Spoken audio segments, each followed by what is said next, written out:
rencontres du RT14. L'actualité de la sociologie des arts et de la culture.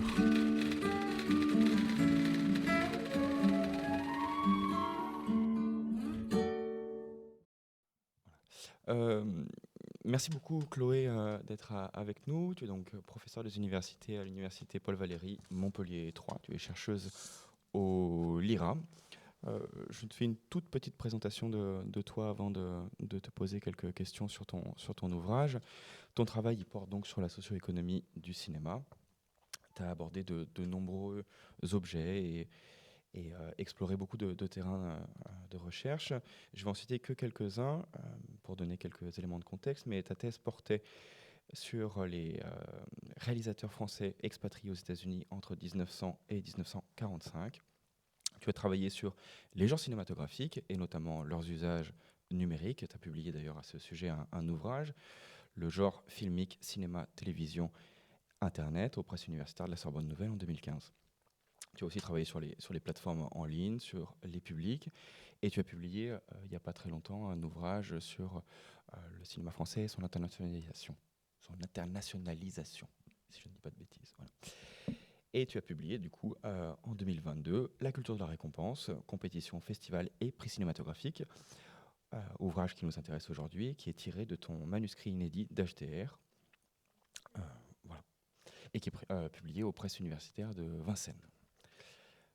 Ma première question,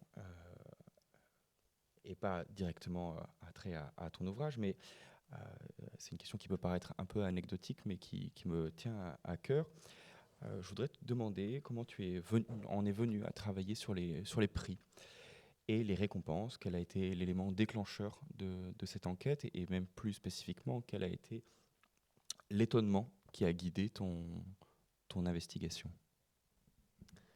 Alors tu l'as dit, c'est un livre qui est issu de mon HDR et donc mon intérêt pour les prix, il est venu d'une volonté de faire une HDR et de trouver un sujet. Et ça peut paraître prosaïque, mais c'est important de redonner un peu le contexte académique parce que une partie des sujets de recherche sur lesquels on travaille sont aussi pris dans des stratégies académiques, dans des positionnements, dans des inscriptions. C'était une HDR qui était en sciences de l'information et de la communication. Et moi, j'enseigne depuis 2014 dans un département de cinéma et d'audiovisuel.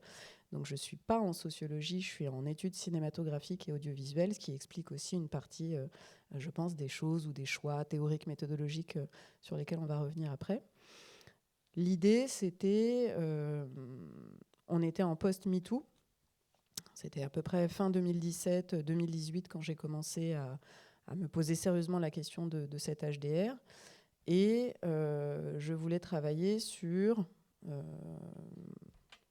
grosso modo, la place des femmes et des minorités de genre dans la filière cinématographique française, avec un intérêt particulier pour, alors c'est classique en sociologie, les questions de légitimation, de hiérarchie, de reconnaissance.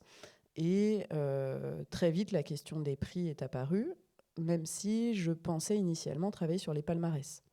Donc mon objectif premier, c'était de m'intéresser à la place des femmes et des minorités de genre dans les palmarès des grands prix cinématographiques français. Il y avait une polémique aux Oscars qui commençait à grossir un petit peu. La polémique n'avait pas encore complètement débordé les États-Unis. Et en France, ce n'était pas des questions qui étaient encore vraiment sur le devant de la scène, en tout cas sur le plan même médiatique, quoi. Je ne parle pas encore du plan académique. Donc l'idée première, c'était ça. C'était d'aller regarder un petit peu qui est récompensé, est-ce que les femmes cinéastes, et pas que cinéastes, sont plus ou moins récompensées. Voilà. Et en fait, je me suis aperçue qu'il n'y avait pas de choses vraiment sur les prix, c'est-à-dire que je voulais travailler sur les palmarès, mais je voulais travailler sur des palmarès un peu contextualisés, savoir d'où sortent ces palmarès, et j'étais persuadée que j'allais trouver un gros bouquin, même des gros bouquins, je sais pas, un vieux Sorlin ou un vieux Georges Sadoul, Histoire des prix cinématographiques français. On a fait une petite voix cognac-G avant, donc je file la blague, mais j'étais à peu près sûre que j'allais tomber sur des espèces d'histoires des prix et que j'ai pas trouvé. Et donc mon objet a glissé. avec la nécessité pour moi de faire un premier travail qui a reglissé après dans le fil de l'enquête, mais voilà, c'est de là que l'envie et que l'enquête est partie, quoi. L'étude dont le livre témoigne, elle est adossée à une très grosse enquête de terrain, au cours de laquelle tu as notamment identifié et référencé l'ensemble des prix audiovisuels et cinématographiques ayant existé en France. C'est un travail qui est absolument colossal. Alors, je ne sais pas s'il y a tout, hein. En tout cas, il y en a une bonne partie. Tu as fait une vingtaine d'observations participantes de différentes cérémonies, 74 entretiens semi-directifs avec des dirigeants, dirigeantes d'institutions, présidents, présidentes de jury, délégués généraux, générales de festivals, responsables de structures, etc. En somme, les personnes qui participent, on pourrait dire activement, à l'écosystème récompensatoire en France. Tu as fait le choix, et c'est tout à ton honneur, je crois, parce que ça démultiplie largement la taille du terrain, mais de ne pas traiter séparément le cinéma, alors que tu travailles dans un département de cinéma, et puis on sait que les collègues qui travaillent dans ces départements-là peuvent parfois avoir des rapports compliqués avec l'audiovisuel. Et donc tu as décidé de traiter de l'entièreté de l'audiovisuel français. Qu'est-ce qui t'a amené à prendre cette décision ? Comme très vite, j'ai été rattrapée aussi par ce qui m'intéressait, à savoir les phénomènes de légitimation, de reconnaissance, de hiérarchie. C'était dommage de concentrer mon enquête sur ce qui était l'objet, et en fait ce que moi je vais appeler la sphère de récompense, c'est-à-dire le monde, le champ, l'univers, le domaine artistique qui est destinataire des prix et des récompenses. Je trouvais ça dommage de m'intéresser qu'à la sphère de récompense la plus noble. Alors bien sûr, le cinéma, c'est pas quelque chose d'homogène, hein, et au sein même des objets cinématographiques, il y a nombre de hiérarchies internes et d'échelles de valeurs qui vont structurer le champ, mais l'idée c'était quand même d'observer un peu, d'introduire, ou en tout cas de permettre une dimension un peu intracomparative, et donc de voir aussi ce qui se passait dans le cas d'objets filmiques non cinématographiques. C'était aussi pris dans un enjeu secondaire qui était la question des plateformes. 2018, quand j'ai commencé l'enquête, Netflix était arrivé en France depuis 2014, si je ne dis pas de bêtises. Il y avait déjà discussion, venait de se passer le scandale à Cannes, enfin le scandale, je mets des guillemets que je mime, hein, ça ne s'entend pas au micro, donc et je ne vais pas faire un ASMR de guillemets parce que je ne sais pas ce que ça donnerait, mais le scandale de la sélection à Cannes en 2017 de Okja de Bong Joon-ho et de Meyerowitz Stories de Noah Baumbach, qui avait été écarté, on en reparlera peut-être après. Donc il y avait un peu aussi cette effervescence avec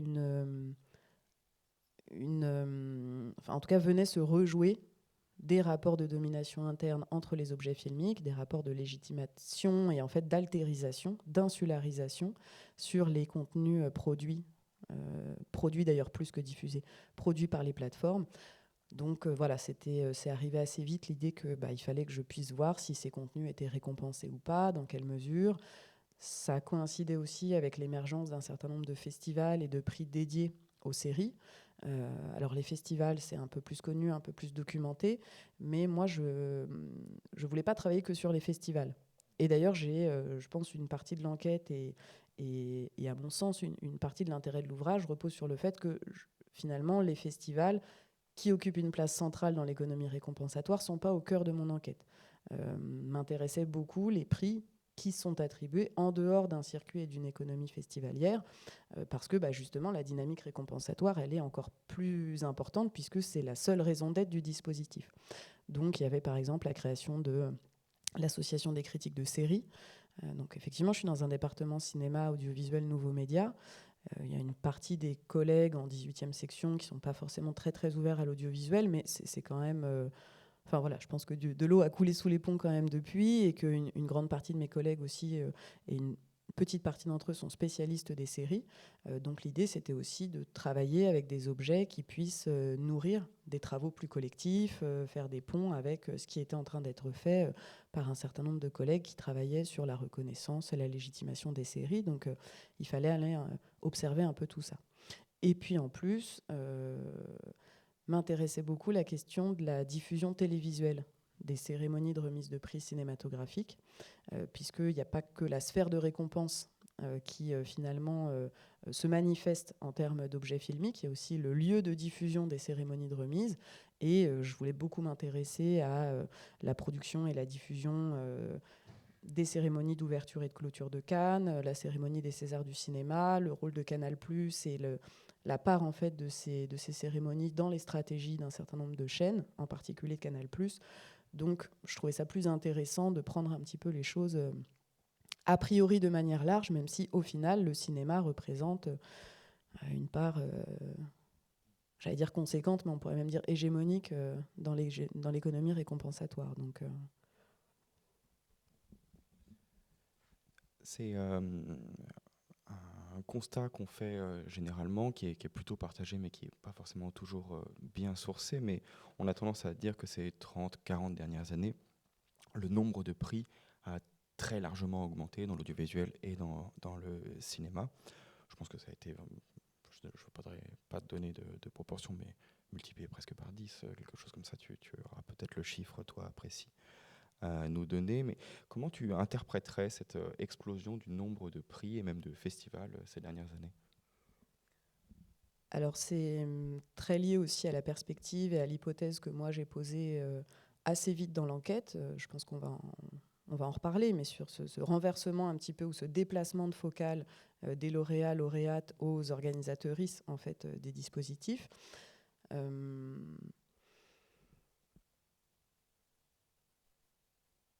Je réfléchis en même temps, est-ce que j'ai besoin de développer ça ou est-ce que... On en parlera tout de suite après si tu veux. On va en parler tout de suite après.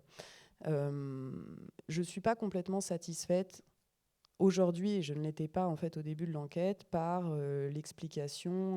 Voilà, on est sur des marchés de biens symboliques qui sont fluctuants, qui sont instables. On est sur des industries de prototypes.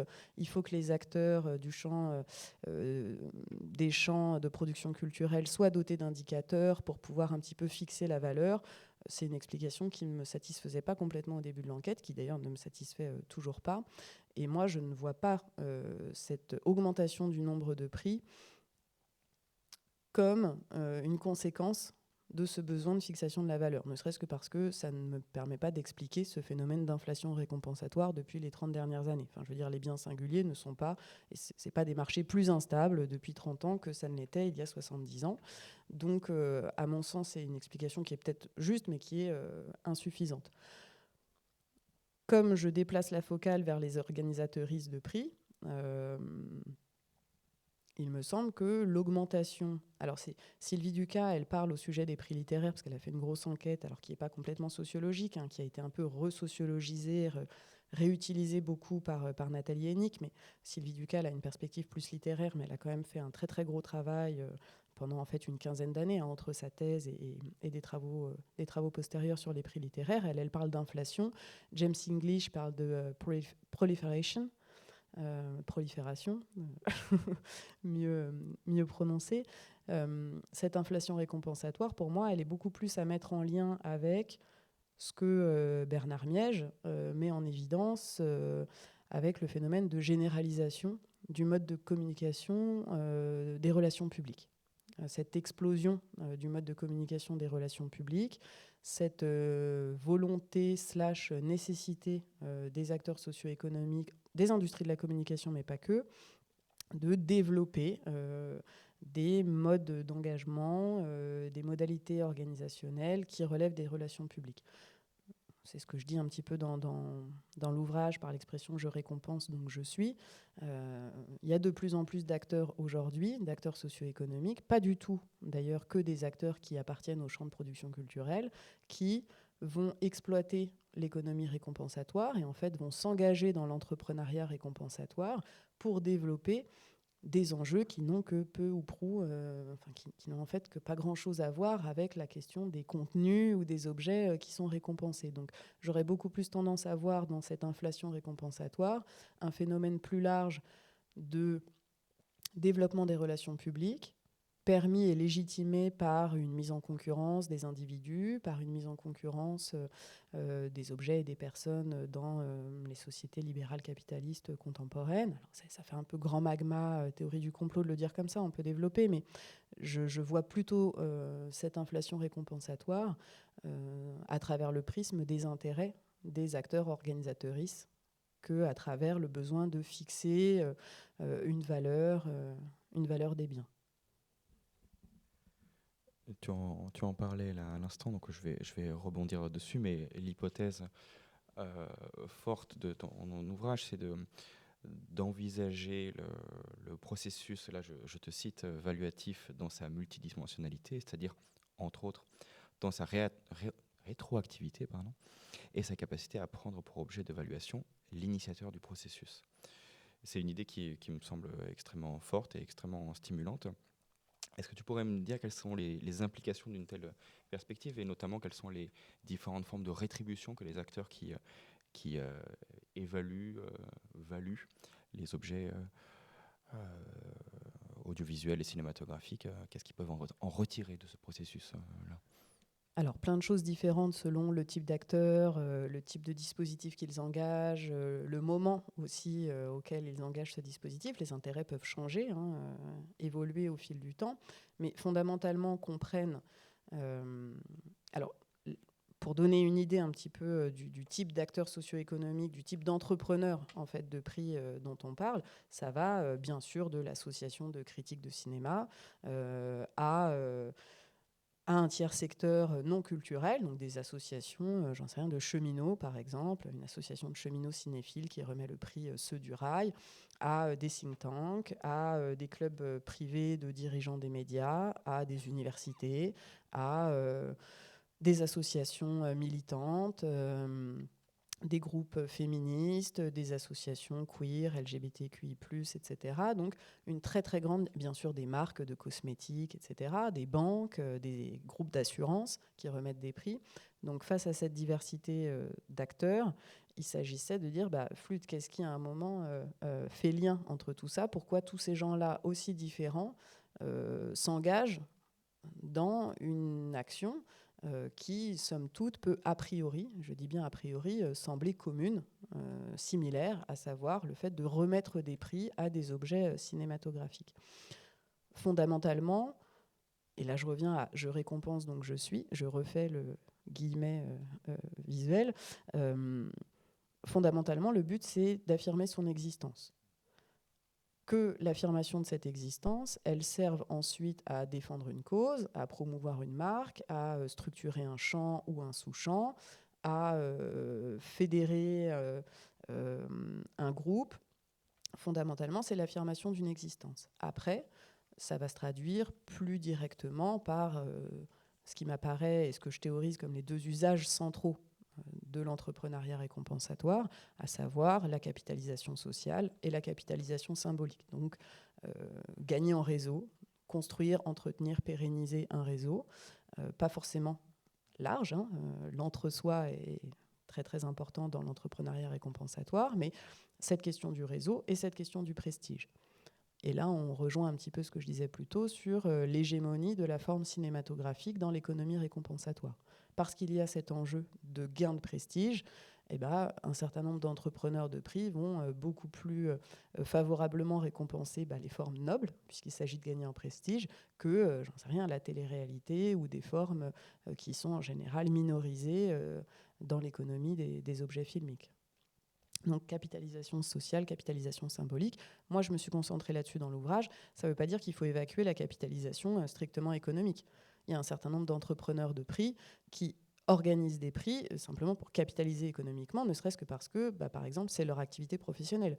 Quand on a des agences médias ou des agences d'événementiel qui montent un festival ou qui montent ce que moi je vais appeler des prix en bouquet. Donc, les prix en bouquet, c'est par exemple les Césars, c'est-à-dire un bouquet de prix remis au sein d'un même dispositif. Là, l'enjeu, c'est pas tant la capitalisation sociale et symbolique, un peu marginalement, mais c'est directement le fait d'organiser le prix qui se suffit à lui-même, quoi.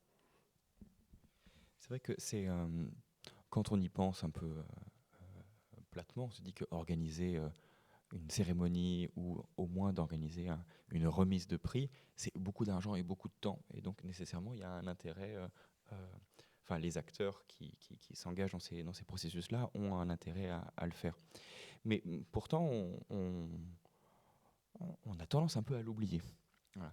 Est-ce que on pourrait considérer que d'une certaine manière, comme tout un ensemble d'autres intermédiaires de marché, ce sont des entreprises ou des personnes qui ont aussi une activité qui consiste d'une certaine manière à invisibiliser leur action et donc à presque pas cacher ses intérêts, mais à mettre en avant d'autres types de motivations que ces intérêts que là tu mets en exergue, qui sont capitalisation sociale et symbolique.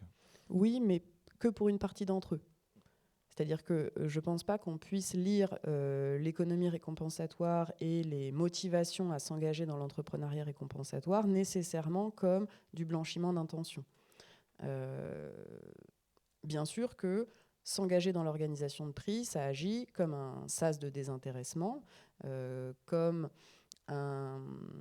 caution philanthropique, parce que récompenser, c'est se placer dans une position altruiste qui donc est assez propice à l'invisibilisation de ses propres intérêts. Mais ce n'est pas le cas du tout de la totalité des acteurs de l'économie récompensatoire. Il y en a un certain nombre qui remettent des prix en mettant en avant et en saillance leurs propres intérêts, à savoir la mise en avant et même la défense de ses propres intérêts. C'est ce que je montre par exemple pour tous les acteurs qui organisent des prix dans un but de constitution d'un espace contre-hégémonique de négociation des normes. Quand on a des associations queer ou LGBTQI+, qui vont monter un dispositif ou monter, j'en sais rien, la Queer Palm à Cannes, l'enjeu, c'est pas d'invisibiliser ses intérêts à se mettre en avant ou à s'octroyer la position de récompenseur, c'est justement de dire, voilà, parce que cette position de récompenseur, elle permet et elle est un levier de capitalisation sociale et symbolique, eh bien on va s'engager dans cette position-là et on va conquérir cette position-là parce qu'on a besoin et parce qu'on souhaite, parce que ça va offrir des potentialités, parce que ça va ouvrir des portes, parce que ça va permettre un certain nombre de choses. Donc oui, mais pas pour tout le monde. Il n'y a pas une modalité d'engagement dans l'économie récompensatoire. En tout cas, c'est moi ce qui m'a beaucoup surpris. Alors oui, bien sûr que quand on a, ça marche assez bien pour les prix de la critique, quand on a un groupe plutôt placé en position dominante dans le champ de production culturelle, alors que ce soit au sein du champ de production cinématographique ou même au sein du champ journalistique, par exemple, quand on a un groupe de critiques qui va organiser des prix en camouflant un petit peu les intérêts que ce jury peut avoir à remettre des prix en ne mettant uniquement en lumière que les lauréats-lauréates et en se concentrant sur ce que j'appelle la fonction promue du dispositif, à savoir récompenser. Regardez, nous, on n'est que là pour mettre en lumière le travail et le talent de quelqu'un d'autre. Bien sûr qu'il peut y avoir une opération de camouflage. Et ça, c'est très présent.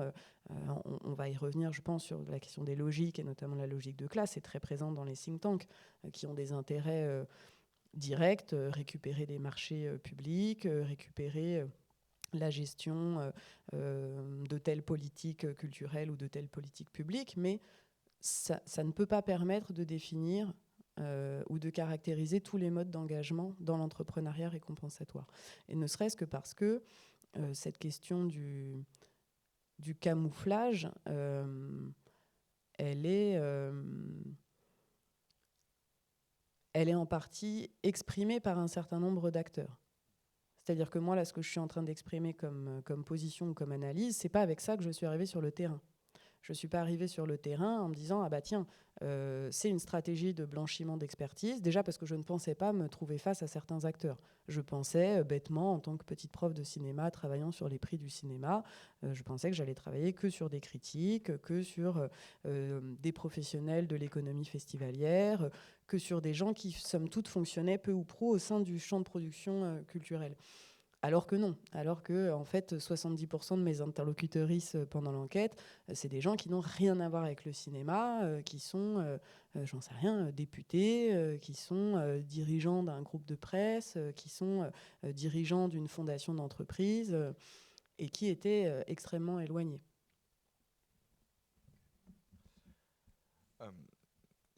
Pour analyser ton corpus de prix et les différentes logiques qui organisent cet espace social-là, tu distingues deux types d'ambitions qui sont nomotéliques et des visées autotéliques. Est-ce que tu pourrais revenir sur ces deux termes ? Oui, alors quand il s'est agi pour moi, donc ça c'est à la fin de l'enquête, parce que on reparlera peut-être du glissement entre le manuscrit d'HDR et l'ouvrage, et bon, c'est un peu comme publier une thèse, en général, le bouquin n'est pas la thèse, hein, on renverse un peu la perspective. Le manuscrit d'HDR, il ne part pas d'un modèle théorique, il part du terrain et d'une explicitation du terrain, et il se finit par une modélisation théorique, ce que le livre camoufle pour le coup un petit peu, puisque je pars de la modélisation théorique avant d'amener le terrain. Quand il s'agit pour moi de modéliser un petit peu tout ce bordel que j'avais devant moi, ces 9000 ou 9800 prix que j'avais indexés, ce terrain, les observations, les entretiens, etc., m'est apparu cet effet d'axe, c'est-à-dire cette idée d'une polarisation entre deux ambitions que j'ai appelées les usages marginaux. Cette polarisation, elle va donc d'une part d'un usage marginal premier qui est la visée autotélique et qui va vers l'ambition nomothétique. Alors qu'est-ce que c'est que la visée autotélique ? La visée autotélique, c'est simplement faire un prix pour faire un prix. Et il n'y a pas d'autre but derrière que la simple réalisation du dispositif récompensatoire. Alors, j'ai peu d'exemples à donner, mais je peux en donner deux. Par exemple, je crois que ça n'existe plus d'ailleurs maintenant, les Allociné Awards. Les Allociné Awards, c'est un dispositif récompensatoire. Alors, c'est très, très confidentiel, hein, mais en gros, c'est du clickbait.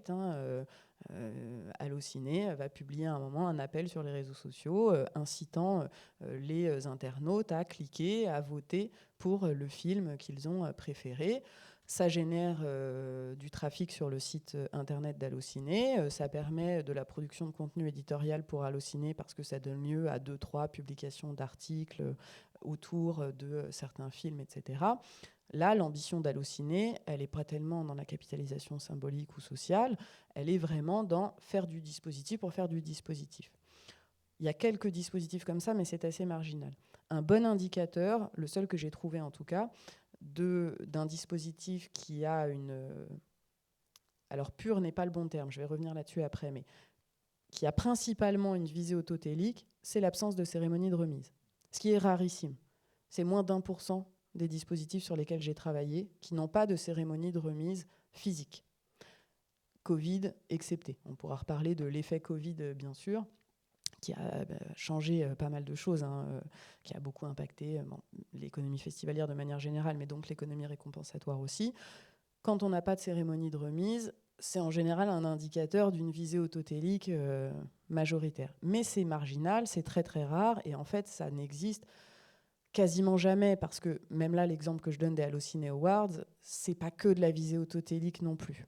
Donc cet usage, c'est pour ça que j'en parle comme d'un usage marginal, ça n'existe en fait quasiment jamais dans cette version un peu pure qui ne serait que la visée autotélique. À l'opposé de cet axe des usages, on a l'ambition nomothétique, qui est infiniment plus structurante dans l'économie récompensatoire. L'ambition nomothétique, c'est la volonté d'établir une norme, d'établir un canon cinématographique, télévisuel, audiovisuel.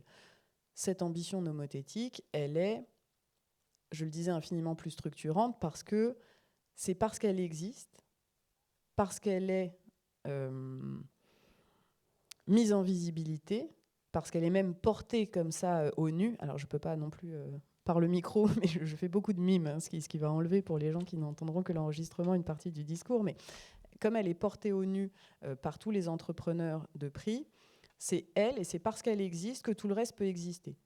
C'est-à-dire que s'il n'y avait pas l'ambition nomothétique comme clé de voûte de l'économie récompensatoire, il n'y aurait pas ce phénomène d'inflation récompensatoire depuis 40 ans, avec tout le monde qui remet des prix juste pour dire « regardez, j'existe et je suis en train de faire en fait de la promotion déguisée de mon entreprise ». C'est ça, et c'est cette ambition nomothétique qui permet aussi le blanchiment d'expertise, le blanchiment d'intention, etc. Cette ambition nomothétique, elle est clairement portée en particulier par certains entrepreneurs de prix. un jury de critique qui récompense, prenons l'exemple du prix Louis Deluc ou du prix Jean Vigo, alors qui fonctionne de manière un peu différente, hein, mais qu'on a assez fréquemment tendance à rapprocher. Les jurys du prix Louis Deluc ou du prix Jean Vigo, bien sûr, dans le discours, mais pas que, dans les pratiques aussi, sont portés par une ambition nomothétique. C'est-à-dire que le but n'est pas l'organisation du prix du dispositif en tant que tel. Le but est d'établir un canon et de définir ce qui est le meilleur film français de l'année. Quand je fais l'entretien avec Gilles Jacob, donc qui préside le jury du prix Louis Deluc, il dit « L'ambition, c'est définir, déterminer ce qu'est le meilleur film français de l'année. » Donc il y a cette volonté d'établir un canon. Ce qui se voit d'ailleurs aussi dans le fait que les prix, donc le prix Louis Deluc et le prix Jean Vigo, moi je les appelle les prix canoniques canonisants. Aussi parce que ce sont des prix qui sont très anciens, hein. C'est 1937 pour le prix Louis Deluc, 1951 pour le prix Jean Vigo, donc c'est parmi les plus anciens prix cinématographiques français. C'est aussi des prix qui tiennent leur légitimité aujourd'hui de l'acuité de leur palmarès. Alors de l'acuité perçue, construite de leur palmarès. Je ne suis pas en train d'exprimer un jugement de valeur sur la validité ou pas de leur palmarès, mais c'est la validité rétrospective et sédimentée, construite année après année de leur palmarès, qui leur permet de tenir aussi cette légitimité. D'où l'existence, mais là je vais commencer à partir sur plein d'autres choses, mais d'où l'existence des prix de consécration, des prix d'honneur qui permettent de rectifier le palmarès. C'est-à-dire que quand on a un dispositif qui existe depuis 50 ans et qu'on se dit « Ah bah merde, on n'a jamais récompensé bidule ou machin », alors que quand même aujourd'hui on se rend compte que bidule ou machin c'est quand même pas rien dans le champ cinématographique, du coup on passe un peu pour des losers de jamais avoir récompensé bidule ou machin, bah qu'est-ce qu'on fait ? Ah merde, bidule ou machin ne fait plus de films, comment on va faire ? Ah bah c'est pas grave, on fait un petit prix d'honneur, ce qui permet de quand même faire rentrer le nom de bidule ou machin. Vous remarquez que je ne donne pas de vrai nom. Ça permet de faire rentrer bidule ou machin dans le palmarès de ce prix qui agit en fait comme une espèce de carte d'identité, de légitimation du dispositif en tant que tel. Donc ça, c'est des dispositifs qui sont très très portés par cette ambition nomothétique. Il y a, pourquoi est-ce que j'en parle comme des usages marginaux ? Parce que de la même manière que la visée autotélique qui n'existe quasiment jamais dans sa forme la plus pure, l'ambition nomothétique n'existe quasiment jamais non plus dans sa forme la plus pure. C'est-à-dire que je n'ai pas d'exemple là de dispositif qui, indépendamment de mon analyse, même dans le discours d'escorte ou le discours exprimé en entretien par les acteurs qui les organisent, n'a pour seul but que d'établir ce canon. Donc en fait, on est souvent, et c'est pour ça que j'en parle comme d'un axe et que je caractérise ces deux usages comme des usages marginaux, c'est vraiment quelque chose qui polarise, qui marque un peu les bornes de cet axe, mais les usages se situent en fait sur cet axe, c'est-à-dire sur un axe qui va de la visée autotélique à l'ambition nomothétique, avec deux éléments importants. Dans la visée autotélique, les récompensés ne sont absolument pas déterminants. On se fout complètement de savoir ce qu'on récompense. Ça n'est pas nécessaire à l'organisation d'un dispositif. Donc, c'est extrêmement secondaire. Quand on est dans le cadre de l'ambition nomothétique, en revanche, là, les récompensés sont extrêmement importants puisque, comme il s'agit d'établir un canon, l'importance accordée aux récompensés est centrale.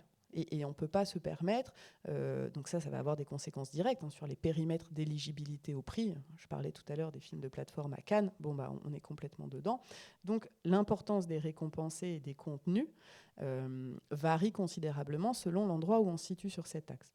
Il y a une deuxième chose importante que je veux rappeler sur cet axe, c'est que cet axe des usages est corrélé à une échelle j'allais dire d'adhésion à l'illusio. Alors ça ne me va pas vraiment, parce que l'illusio, c'est déjà une adhésion collective, mais il faudrait syntaxiquement être plus fin que je ne le suis là. Mais cet axe corrélé à une échelle d'adhésion à l'illusio cinématographique en particulier, c'est-à-dire que plus on va vers l'ambition nomothétique, plus les acteurs sont en prise, adhèrent aux règles du champ cinématographique.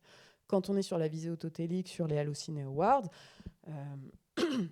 la rhétorique du désintéressement, la médiation octoriale, le mépris du standard, le goût pour la singularité n'existent pas. Plus on va vers des dispositifs qui font un usage nomothétique ou nomothétisant de l'organisation de prix, plus, dans les discours en particulier, plus vont être revendiquées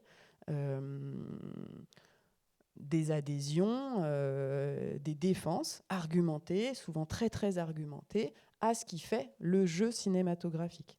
Et donc promotion du désintéressement, octorialité, mépris des autres modes de diffusion que la salle, mépris du standard, bon, des choses qui sont travaillées par ailleurs par beaucoup de collègues. Donc c'est vraiment cette idée d'un axe qui polarise, mais qui constitue vraiment une espèce d'encadrement. Hein, ni la visée autotélique, ni l'ambition nomothétique ne permettent de décrire les usages de l'entrepreneuriat récompensatoire. En revanche, ça permet de les encadrer, à mon sens.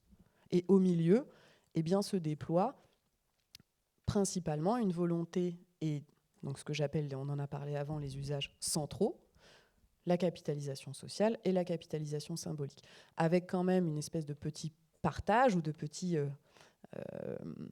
de positionnement un petit peu particulier, c'est-à-dire que clairement, l'ambition de capitalisation sociale est quand même un peu plus proche de la visée autotélique, parce que si le but c'est de réunir des gens, de faire du réseau, de constituer un groupe, bon, les récompenser, enfin je veux dire, on peut réunir un groupe et faire du réseau à partir d'à peu près n'importe quel contenu, alors que si l'enjeu c'est de la capitalisation symbolique, on est quand même plus proche de l'ambition nomothétique.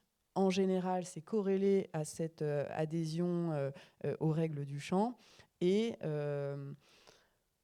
oui, à la volonté quand même d'établir un canon où les récompensés sont déterminants.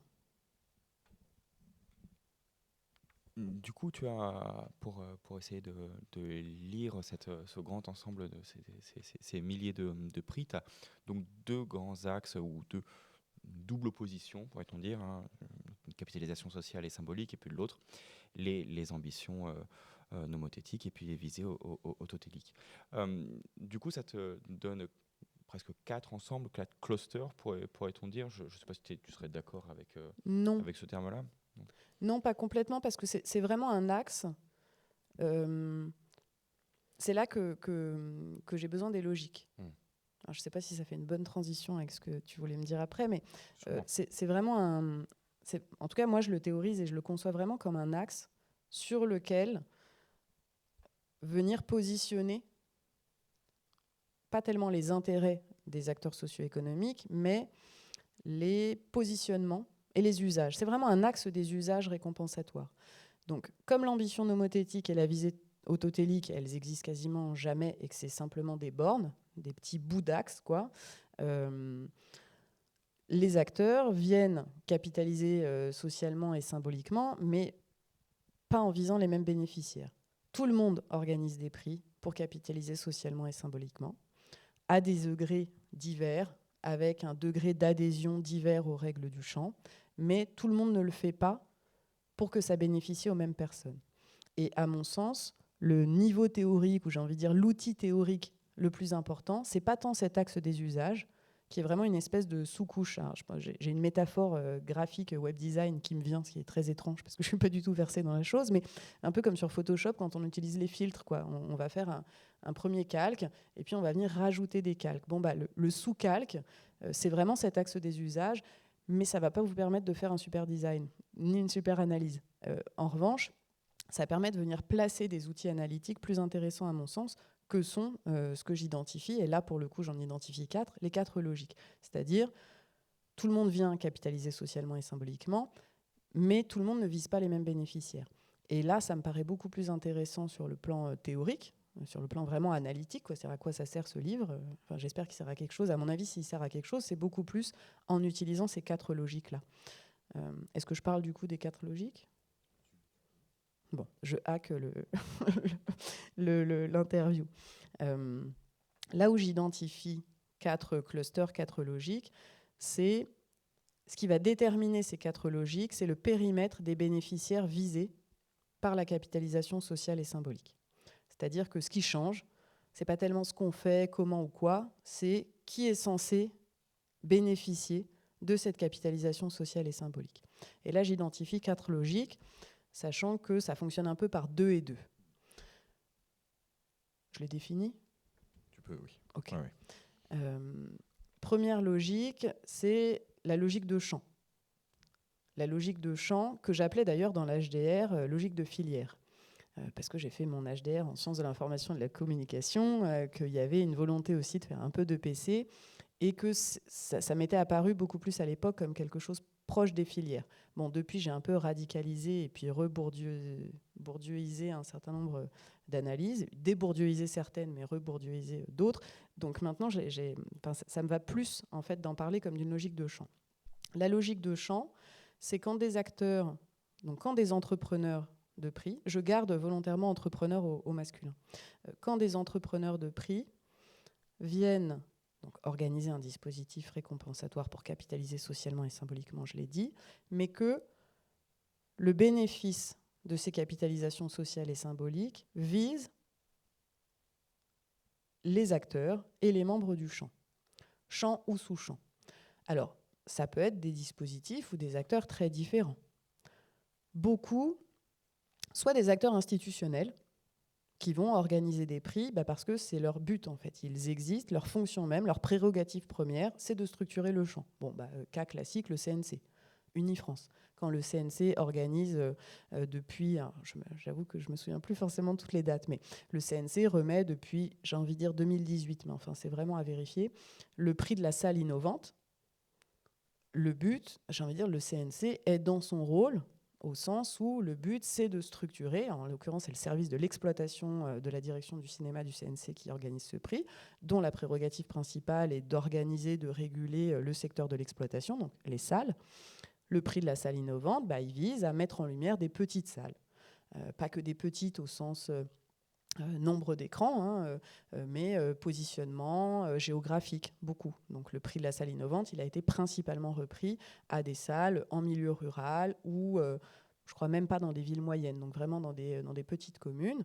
Et le but du CNC en faisant ça, c'est de dynamiser un secteur et surtout de récompenser, de mettre en lumière nationalement le travail d'un exploitant ou d'une exploitante engagé de manière un petit peu locale. Bon, là, on est dans une logique de champ, tout ce qui est de plus classique. Le CNC, c'est son but de structurer le champ, il le fait. Mais c'est aussi la logique de champ qui irrigue des dispositifs et des entreprises récompensatoires, comme ce qui va être fait, par exemple, par les membres ou par les acteurs de sous-champs, et notamment de sous-champs minorisés, altérisés. Il y a... alors, j'en ai pas parlé, je fais une petite incise pour avoir besoin d'expliquer ça. J'identifie dans l'économie récompensatoire, ou plutôt je mets en lumière le fait que cette économie récompensatoire cinématographique en particulier, elle repose sur des implicites. Le prix du meilleur film, ça n'est pas le prix de tous les meilleurs films. Le prix du meilleur film, ça récompense de manière implicite le long métrage de fiction sorti en salle.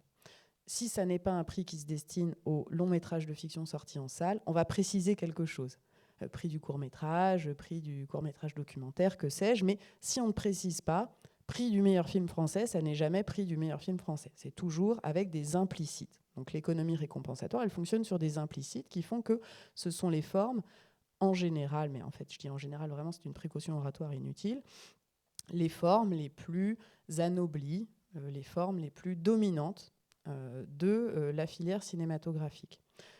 Comme l'économie récompensatoire fonctionne sur ces implicites et récompense, par exemple, pas tellement les maquilleurs et maquilleuses, mais les réalisateurs et réalisatrices, sauf si on le précise, eh bien, toutes celles et tous ceux qui ne sont pas réalisateurs, réalisatrices, toutes celles et tous ceux qui ne font pas de la fiction, toutes celles et tous ceux qui ne font pas du long métrage, toutes celles et tous ceux qui participent à la création et à la production d'objets filmés qui ne sortent pas en salle, ont besoin de contrer ces implicites en créant des dispositifs récompensatoires pour empouvoirer et structurer leur filière. Donc on a beaucoup de dispositifs récompensatoires, alors beaucoup, ça reste finalement à l'échelle de toute l'économie récompensatoire des formes marginales, justement en raison de ces dominations implicites. Mais la logique de champ, elle explique du coup que des productrices de films de télévision, par exemple, créent un dispositif récompensatoire pour à la fois donc capitaliser socialement, c'est-à-dire mettre en lien les gens qui travaillent à la production de films de télévision, qu'ils se connaissent, qu'ils se structurent, qu'ils échangent, qu'ils puissent lancer des projets, les acheter, bref, rien de très fou, hein, mais un networking propre à une sous-filière. C'est le cas aussi pour l'animation, c'est le cas pour le cinéma de genre, par exemple. Voilà, on sait la difficulté en France, et tu es bien placé pour le savoir, à produire, mais aussi surtout à diffuser, à distribuer, à exploiter du cinéma de genre.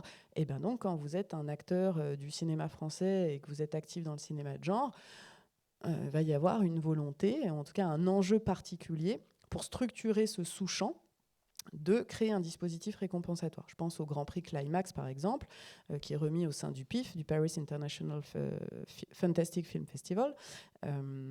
Alors ça, c'est intéressant, en plus, le Grand Prix Climax, parce que c'est une double domination, puisque c'est des scénaristes, donc qui sont, certes, qui ont le statut d'auteur dans le droit français, mais enfin, c'est quand même pas des réals. Et, enfin, je dis ça deuxième degré, hein. Et en plus, scénariste cinéma de genre, donc combo, quoi. Donc, on va voir comme ça, dans des sous-champs, des dispositifs récompensatoires être organisés pour justement empouvoirer symboliquement et socialement des sous-filières, des sous-espaces. Donc ça, c'est la logique de champ.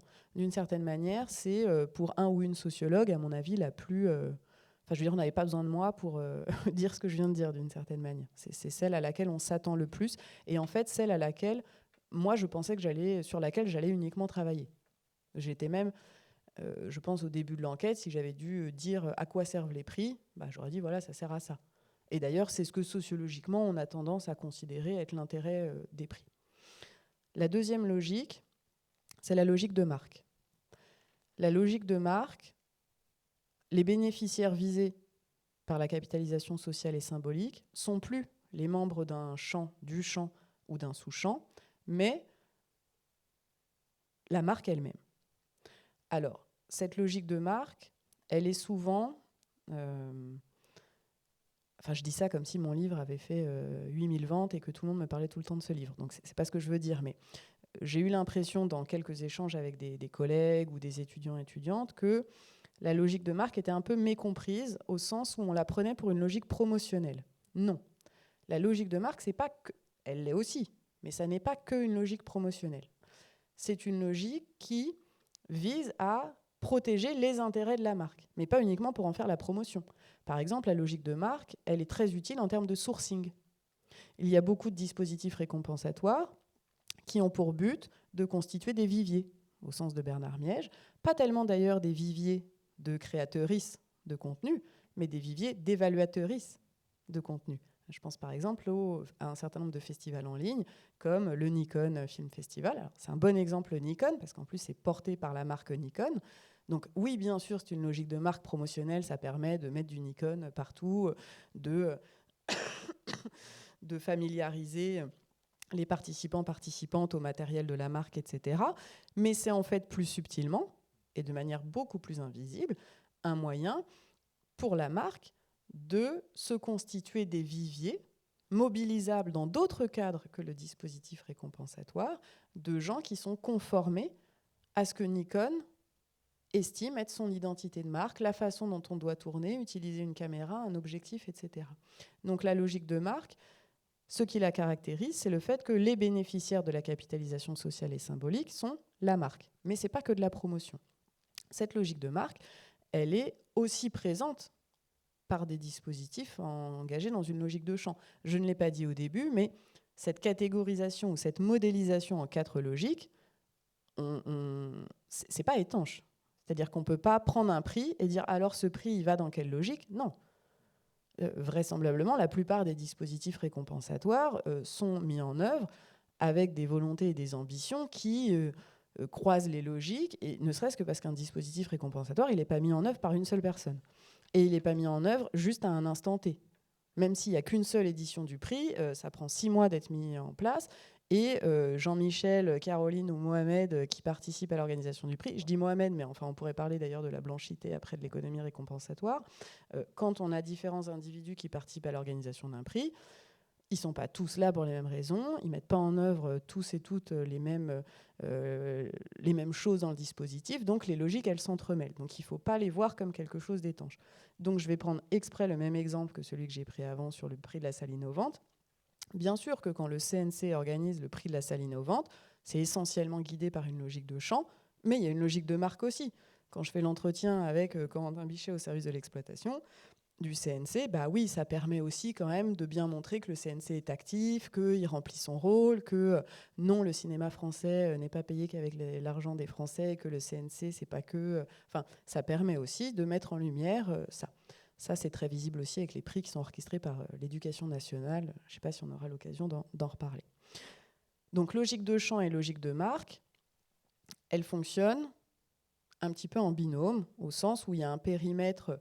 On pourrait être un peu schématique, c'est un peu faux, mais on pourrait un peu schématiser en disant que la logique de champ, elle est un peu collectiviste, au sens où le périmètre des bénéficiaires visés, bah, c'est tout le champ ou tout le sous-champ, et où dans la logique de marque, le périmètre des bénéficiaires est beaucoup plus réduit à la marque, à l'entreprise, à la société, à l'entité qui remet le prix. Les deux autres logiques, tu me coupes si je suis trop longue, les deux autres logiques, c'est la logique de classe et la logique militante. Ces deux logiques-là, elles fonctionnent un petit peu différemment parce qu'elles ne reposent pas tellement sur une partition du monde social en champ, mais sur une partition du monde social en classe. La logique de classe, ou dans la logique de classe, les bénéficiaires, c'est les fractions dominantes. Et c'est ce que Bourdieu appelle le champ du pouvoir, en fait. C'est-à-dire les acteurs ici la socio-économique, qui sont en position dominante dans leur champ d'activité. Donc c'est la logique typique des think tanks, des clubs de dirigeants des médias. Et c'est en général, comment est-ce qu'on identifie cette logique de classe ? C'est souvent une logique qui s'identifie par le fait que les dispositifs fonctionnent par cooptation. C'est-à-dire que, par exemple, alors on est souvent face à des entre-soi récompensatoires. Ce que j'appelle un entre-soi récompensatoire, c'est quand récompenseurs et récompensés entretiennent une très très forte proximité structurelle. Ils travaillent dans les mêmes réseaux, ils appartiennent aux mêmes syndicats, ils travaillent sur les mêmes projets de films. C'est des gens qui sont quasiment les mêmes, à tel point qu'en cérémonie, il y a des gens qui passent, un peu comme en colloque, quand on a des gens qui passent du comité scientifique à communicant, et qu'on a ce système un petit peu d'entre-soi où les rôles se mélangent. La logique de classe, elle vise à établir la norme, forte ambition nomothétique, mais en fait, ça, c'est assez secondaire. Elle vise surtout à réaffirmer le fait que c'est la classe qui possède le pouvoir de fixation de la norme. Fixer la norme, c'est important en termes économiques, parce que, par exemple, quand vous êtes un dirigeant des médias, fixer la norme, ça vous permet de déterminer les périmètres d'accès aux aides, aux subventions. Ça vous permet de déterminer économiquement ce qui est éligible à tel ou tel soutien financier. Ça vous permet de jouer sur la chronologie des médias, sur les discussions en cours. Ça vous permet de travailler à la transposition dans le droit français de la directive SMA.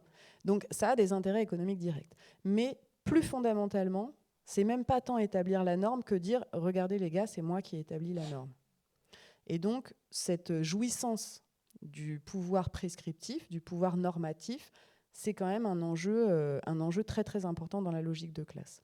Et ça, c'est quelque chose que je n'avais pas du tout supputé quand j'ai commencé à arriver sur le terrain. Je ne m'attendais pas du tout à aller dans des endroits avec des cérémonies ultra privées dont on n'entend jamais parler, ou très très peu médiatiquement, qui sont avec des dress codes fous, avec des gens qui se connaissent, ou pour pouvoir être ne serait-ce qu'invité, il faut avoir 3 lettres de soutien de membres du club, il faut avoir des frais d'adhésion, appartenir au think tank, et des logiques comme ça qui sont très, très, très, très exclusives.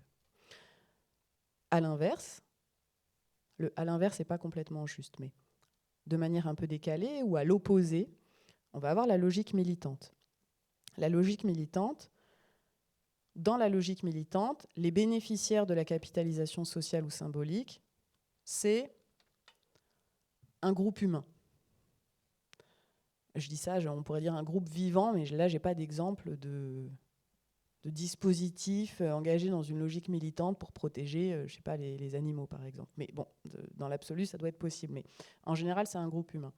La logique militante, c'est ce qui pousse une association féministe à créer un festival dédié aux films de femmes, C'est ce qui pousse un journaliste queer à créer la Queer Palm, c'est ce qui pousse une association de défense des personnes aveugles et malvoyantes à créer le Marius de l'audiodescription, par exemple. C'est-à-dire créer un dispositif qui va permettre à un groupe, une communauté ne marche pas tout le temps, mais à un groupe humain de bénéficier de ce réseau et de ce prestige. Mais aussi d'un accès aux œuvres. Pour le Marius de l'audiodescription, par exemple, qui est l'un des rares pour lequel j'ai fait une observation participante. J'ai fait 24 observations directes de cérémonie, mais j'ai fait 2 observations participantes, au sens où vraiment j'ai été membre du jury, fait partie de l'équipe organisatrice de l'événement. Pour le Marius de l'audiodescription, clairement, le but de l'association, du groupe qui organise ça, c'est de dire, voilà, il y a 3 millions de personnes malvoyantes ou aveugles en France, il y a un grave déficit d'accès aux œuvres audio décrites. En fait, le meilleur moyen pour que ces personnes aient accès aux œuvres audio décrites, c'est qu'elles soient jurées. Et du coup, les distributeurs, distributrices de films sont obligés de leur filer les versions audio décrites pour qu'ils puissent voter. Donc, ça permet un accès aux œuvres. Donc, la logique militante, le périmètre des bénéficiaires, il est un petit peu différent. Et là encore, je finis là-dessus parce qu'il faut que j'arrête. Il y a des dispositifs, bien sûr, qui sont au croisement de ces différentes logiques. Il y a le cas, par exemple, je trouve assez intéressant, ce que j'appelle dans le livre les dominantes. C'est-à-dire des dispositifs qui sont organisés par des femmes de pouvoir en position très dominante dans leur champ d'activité respectif, que ce soit le champ de production cinématographique, que ce soit le champ journalistique, que ce soit le champ politique. Par exemple, l'association pour les femmes dans les médias, qui avait été créée par Laurence Bachmann, donc qui réunit des femmes très, très puissantes dans leur champ d'activité. On est à la fois dans une logique militante, féministe, alors qui n'est pas déclarée féministe, parce que l'adjectif féministe est en général un repoussoir, et ils font très attention dans les entretiens à dire on n'est pas féministe, etc. Mais c'est quand même un lieu d'empouvoirment féminin. Et en même temps, on est face à des personnes qui sont très, très, très, très fortement dotées déjà en capitaux, avec une logique de capitalisation sociale et symbolique qui n'a pas la même importance ou qui ne va pas se situer à la même échelle que pour les organisatrices du Festival de films de femmes de Créteil, par exemple. Donc, les dispositifs sont, ça j'insiste, c'est vraiment... on ne peut pas ranger les dispositifs dans ces différentes logiques, mais moi, je trouve que c'est un outil théorique très intéressant pour modéliser, comprendre, peut-être même juste comme point de départ, peut-être même juste pour être tordu, d'ailleurs, par des collègues qui voudraient se servir de cette modélisation, pour comprendre un petit peu pourquoi les dispositifs sont, comment ils ont été créés, pour quelles raisons. Ça ne veut pas dire qu'ils seront toujours utilisés avec cette fonction-là, mais ce qui permet un peu de retracer la genèse d'un certain nombre de dispositifs. Merci beaucoup Chloé pour cette exposition très très claire des 4 logiques. Du coup, ça va me permettre de rebondir directement dessus. Moi, c'est vraiment une modélisation qui m'a beaucoup intéressé, d'autant plus qu'à certains moments, tu avais parfois ces 4 logiques-là permettaient de penser 2 dispositifs récompensatoires que moi j'aurais eu tendance à rapprocher. Je pense au prix Jean Vigo et au prix Louis Deluc, et parfois à rapprocher 2 prix que j'aurais eu tendance à penser très différents. Je pense au festival Benchy, donc pour les films pour enfants, et puis le festival Pink X Gay Vidéo. Vous savez de quoi ça traite du coup. Ça, je trouve ça extrêmement stimulant du coup de penser des rapprochements là où on les anticipe pas d'une certaine manière ou par première intuition, et à l'inverse des éloignements alors qu'on aurait pensé une certaine proximité. Du coup, je me permets une question un peu provocatrice, un poil, mais du coup, les objets filmiques dans tout ça, est-ce qu'ils ont un poids? Est-ce qu'ils ont une agency? Est-ce qu'ils occupent une fonction particulière? Ça dépend.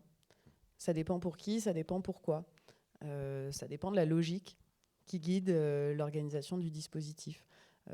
S'il y a une ambition nomothétique, oui.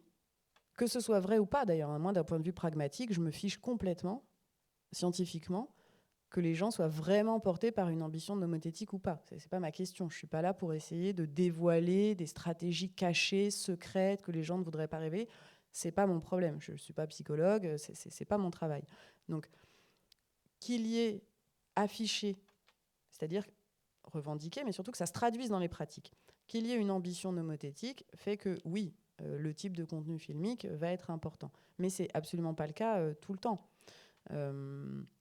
Donc oui, les contenus filmiques sont importants, ne serait-ce que parce qu'il faut qu'on dise qu'ils sont importants. Si on dit qu'ils ne sont pas importants, tout s'effondre. Donc, c'est ce que je dis à un moment. À mon sens, moi, mon but, c'était pas de travailler sur l'effet des prix. Je laisse ça aux économistes, ils le font. Ils sont tous en train de s'engueuler depuis 40 ans pour essayer de prévoir des modèles prédictifs de qu'est-ce qui fait qu'on est récompensé ou pas. Moi, c'est pas mon travail. En revanche, compte tenu de la croyance en ces effets, moi, je travaille sur les stratégies et les pratiques effectives qui sont mises en œuvre par les acteurs. Donc, j'ai pas besoin que cet effet ou que la qualité ou que le type de contenu soit effectivement...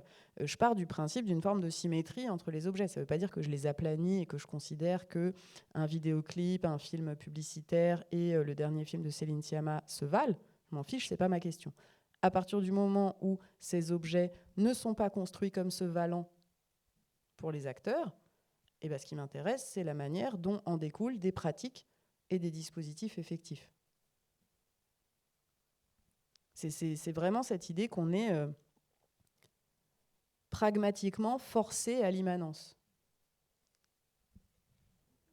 C'est parfait, ça me m'ouvre sur ma prochaine question. Je crois que l'un des autres intérêts de ta thèse, là tu parlais, je lisais dans ce que tu disais, ou j'entendais, ou je me forçais à entendre, je ne sais pas, je projetais probablement le principe de symétrie de Michel Calon, mais tu as deux sources d'influence théorique très fortes dans ton travail. D'une part, une perspective pragmatique. Alors c'est un pragmatisme américain, états-unien, plutôt Dewey, James, que la branche française, Calon, Latour et d'autres. Et puis de l'autre côté, une sociologie plus critique, Pierre Bourdieu notamment. C'est souvent deux traditions qu'on a tendance à opposer, parfois pour des bonnes, mais souvent pour des mauvaises raisons, je crois. Comment tu as réussi à articuler un petit peu les deux, et qu'est-ce qui a motivé cette envie d'articuler les deux ? Alors, je comprends très bien que la question soit posée comme telle, mais moi, je ne l'ai pas expériencée comme ça. Je ne l'ai pas expériencée comme ça, ne serait-ce que parce que je ne suis pas en sociologie. Et donc, je n'ai pas l'injonction ou la nécessité. Non, mais c'est vrai, c'est important. On fait tout le temps de la science sans parler des contextes académiques dans lesquels on travaille. Or, ce n'est pas vrai qu'on fait de la science hors du contexte académique dans lequel on est. Moi, je suis en études cinématographiques et audiovisuelles. Si j'ai un combat, c'est déjà de faire admettre que la valeur est construite. Tu vois, si déjà j'ai gagné ça, on est bon, quoi. Donc, mon enjeu, il n'est pas d'essayer de réconcilier des approches qui seraient opposées ou pas. Donc moi, je ne l'expérience pas comme une espèce de réunion de trucs qui seraient opposés. Sur la question pragmatique, clairement, c'est beaucoup plus une influence américaine, mais d'ailleurs pas tellement Dewey, beaucoup plus Peirce. Et beaucoup plus Peirce, c'est-à-dire que ce que j'entends et ce que moi je mets derrière pragmatique, c'est pas ce qu'on appelle la sociologie pragmatique française, ou en France plutôt. Ce que je mets derrière pragmatique, c'est dire aux collègues essentialistes, je ne le suis pas. Et il n'existe pas d'autre valeur que celle construite, et que ce que vous prétendez être de l'enregistrement de la valeur est une construction de cette valeur. Donc, un pragmaticisme, en fait, peircien. Et si on voulait aller un peu vers le cinéma, parce que, bon, Peirce, on n'est pas encore à la question cinématographique, parce qu'on est 19e, mais c'est ce que fait Roger Audin. Moi, quand je suis amenée à faire de l'analyse textuelle, mon outil théorique préféré, c'est la sémiopragmatique, parce que c'est ce qui me paraît être un outil d'analyse textuelle qui permet de réinscrire, de se départir de l'idée de qualité intrinsèque de l'objet. Donc, j'entends pragmatique si tu veux, dans cette filiation-là. Et à la limite, beaucoup plus en lien avec la théorie sémio-pragmatique de Roger Audin. Quand je disais un peu plus tôt, on est pragmatiquement forcé à l'immanence, alors peut-être que formulé comme ça, là, c'est moi, mais enfin, c'est vraiment pas moi qui invente ça, quoi. C'est vraiment ce que dit Audin, et je crois que ça a quand même été... il faut rendre à César et à Audin, en plus ça marche bien, il faut rendre à Audin ce qui est à Audin. C'est vraiment Audin qui a, avec une humilité en plus extrêmement touchante, qui, voilà, à mon sens, déploie encore plus la force de son modèle théorique, de dire, bah non, on peut faire de l'analyse textuelle de contenu sans concéder aux objets des qualités intrinsèques. Donc le pragmatisme, il est celui-là. C'est plus du pragmaticisme que du Latour ou du Boltanski. Quand bien même Latour était plutôt sur cette position-là quand même au début de sa carrière. Au début. Au début, ouais. Et sur la question plus Bourdieu critique, je ne vais pas me faire des copains, hein, mais bon, c'est pas très grave. Moi, j'ai été très... oui, bien sûr, j'ai mangé du Becker quand j'étais à la fac. Mais moi, je me souviens de... Alors, ça fait très hyper pompeux. Mais bon, il y a plein de mecs qui font ça, plein de vieux PR qui font ça en colloque. Donc, je vais faire un peu mon vieux PR. Je me souviens très bien de Ward Becker qui me disait lors d'un dîner... ouais, j'adore. Mais en plus, c'est vrai, qui, à un congrès de la FS il y a peut-être maintenant 15 ans hein, ou 16 ans, mais qui disait moi, la domination, je la vois pas. Je sais pas comment penser la domination. Ça m'embête un peu, ça me chicote.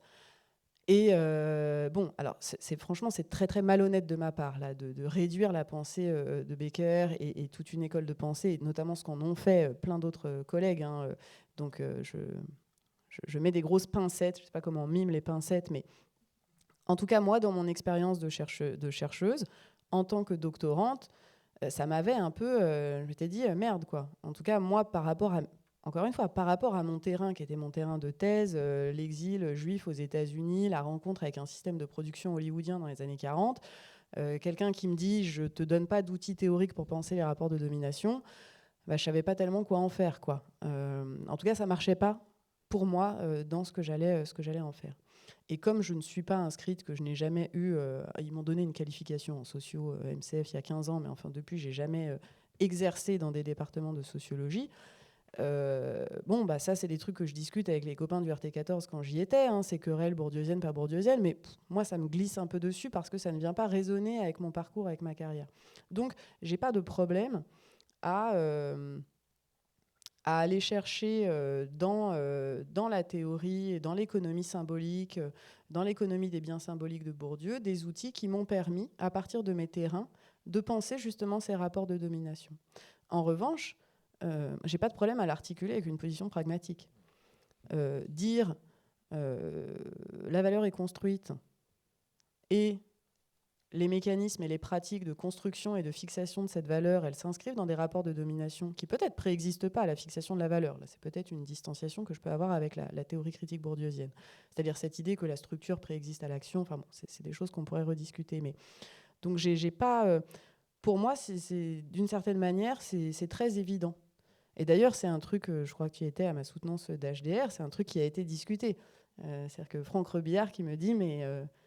merde, quoi, vous faites un truc qui normalement ne se fait pas et vous n'en parlez pas, là. On vient de faire une soutenance d'HDR. Bon, c'était quand même très bien, la soutenance d'HDR, mais quand même Rebillard qui me dit...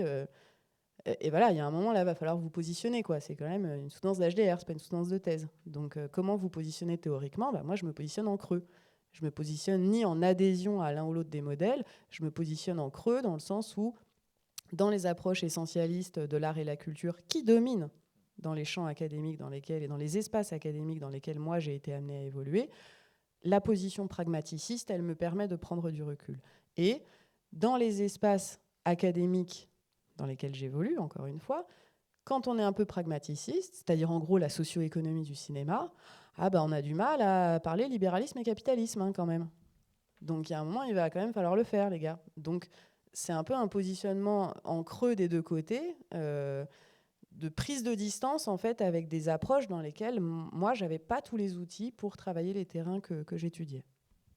Tu dirais que c'est un rapport presque, je sais pas comment dire, comme une boîte à outils conceptuelle. Enfin, Oui, prends ce qui t'intéresse, quoi. Enfin, oui, je prends ce qui te m'intéresse. sert, quoi. Après, je pense que tout n'est pas compatible. Oui. Je ne crois pas qu'on puisse tout faire fonctionner ensemble parce qu'il y a un moment des fondements épistémologiques, des ancrages paradigmatiques qui quand même déterminent un certain nombre de choses. Mais j'ai eu cette espèce de liberté. Alors je dis ça maintenant que je suis PR aussi, ce qui est hyper confortable. J'aurais pas dit ça il y a 15 ans quand je galérais à avoir un poste, quand on me disait en 18 t'es pas assez 18, quand on me disait en 19 t'es pas assez 19 et quand on me disait en 71 t'es pas assez 71. Mais d'une certaine manière, ça m'a aussi permis de dire je vous laisse vous démerder avec vos engueulades à la con. Ça ne me, enfin, ça veut pas dire que je dis tout est cumulable et tout marche ensemble et qui coulole. On peut faire les bisounours à aller prendre comme ça, farfouiller un concept qui marche avec l'autre en faisant fi des filiations théoriques, des histoires de pensée, mais sans rajouter une surcouche d'enjeux académiques forts qui quand même nous contraint tous et toutes en partie dans nos travaux de recherche. Oui, je suis d'accord. On a tendance à parfois anticiper les oppositions théoriques quand en pratique, parfois, ça peut très bien fonctionner. Et puis, enfin, Bourdieu a été aussi influencé par une école américaine. Donc, enfin, bon, ouais. Oui, je suis entièrement d'accord avec toi. J'en viens à ma toute dernière question. Je crois que ça fait un moment qu'on parle et on pourra laisser ensuite... je regarde Muriel pour savoir si on est encore dans les temps. Oui. Ok. Ok. Ma dernière question est plus fun après avoir parlé théorie. C'est que tu le disais, puis on l'a précisé en début d'entretien. Ce livre-là est une adaptation de ton manuscrit d'HDR. Et donc, du coup, ma question est la suivante. Comment tu as travaillé l'écriture du livre? Comment tu as traduit, encore un terme pragmatiste, cet HDR en livre? Qu'est-ce que tu as voulu garder? Il y a beaucoup d'extraits, beaucoup d'illustrations, d'exemples. Enfin, c'est vraiment foisonnant. Qu'est-ce qui a motivé aussi l'exercice d'écriture qui a été celui du livre? Deux choses principales. La première, c'est le renversement. C'est-à-dire qu'au lieu de faire le terrain et finir par un modèle théorique, je commence par le modèle théorique et après, j'amène le terrain en explicitant les logiques. Donc, j'ai un peu retourné la réflexion, quoi. Et la deuxième chose, c'est quand même lié à ce qu'on a le droit de dire ou pas. C'est pas la même chose de rendre un manuscrit qui va être lu par 6 membres de jury et de publier un livre, même si je le redis, je n'ai pas fait 8000 ventes.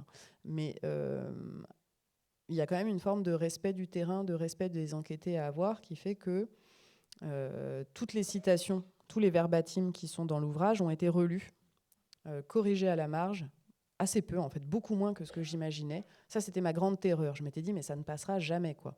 Ça va être horrible quand je vais devoir faire relire parce que tout ce que j'ai un peu comme punchline, comme truc qui me paraissait complètement fou, comme discours complètement... soit décomplexé, soit hyper intéressant, hyper honnête d'une certaine manière, dans la dimension critique, autoréflexive, etc. En fait, c'est passé.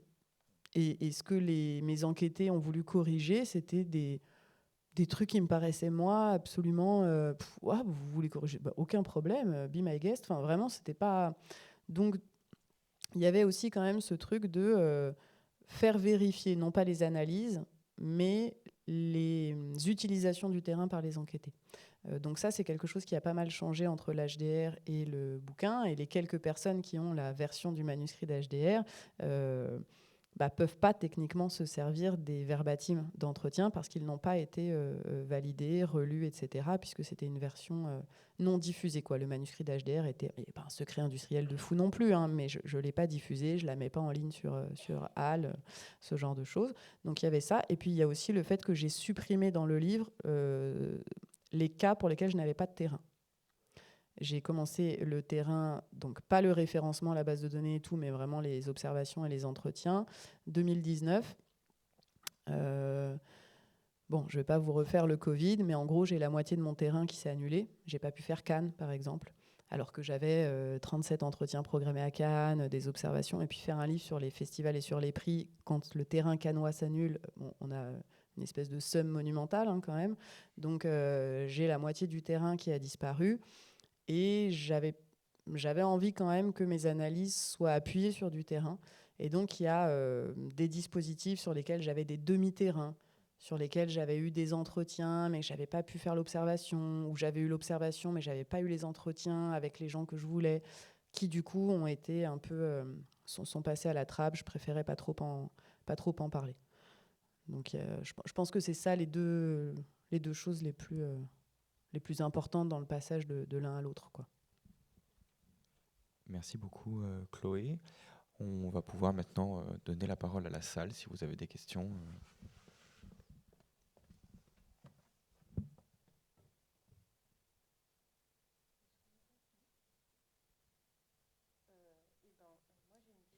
Je vais commencer avec une question pour que vous ayez ensuite, vous fomentiez vos questions.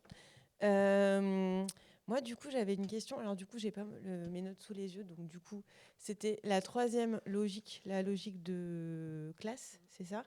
Je me demandais, du coup, j'ai pas... Enfin, j'aurais bien que tu reviennes dessus pour expliquer qui en sont les bénéficiaires. Parce que tu as dit que c'était très prescriptif et normatif. Et du coup, j'ai l'impression qu'elle se passe davantage dans le champ du pouvoir que dans le champ cinématographique. Et qu'en même temps, c'était un endroit très privé, etc. Donc, je me disais à qui elle est diffusée. Est-ce que... Et aussi, la question qui va avec, c'est est-ce qu'il y a des liens, des dialogues entre ces différents types de prix ou de logiques pour dire, est-ce qu'un prix... du coup, tu as dit que les logiques, elles se mélangeaient pour chaque prix, mais est-ce que, par exemple, dans cette logique de classe, ils s'inspirent des prix et des systèmes de valeurs des gens dans la logique du champ cinématographique, est-ce qu'ils récompensent les mêmes types de films, pour le dire plus... facilement, et est-ce qu'ils ont les mêmes systèmes d'évaluation, ou est-ce que c'est une logique économique du champ du pouvoir qui interviendrait dans la logique du champ cinématographique. Du coup, je ne sais pas si je suis claire, mais je me demandais, est-ce qu'ils se regardent entre eux, et est-ce que tout le monde a les mêmes